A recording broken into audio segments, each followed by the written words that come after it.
Bermeoko udalak aurre ikusita zituenak baino 1000 bonu gehiago jarriko ditu herritarren eskura abendu honetan.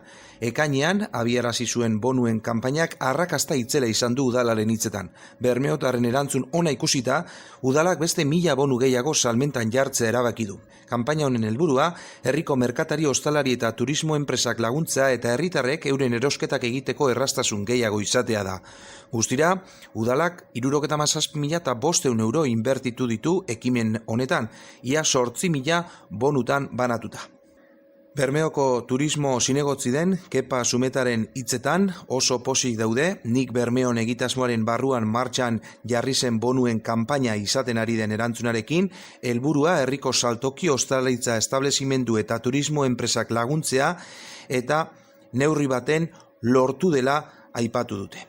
Ez dira garai errazak, dio Zumetak, inorendako, eta espero dute ekimen honek laguntzea. Erantzun ona ikusita eta Gabonetan gastu garrantzitsuak egiten direla ikusita, udaletik ere, Bermeoko udaletik ere, alegina egin nahi izan da kanpaina honi beste bultzada bat emateko.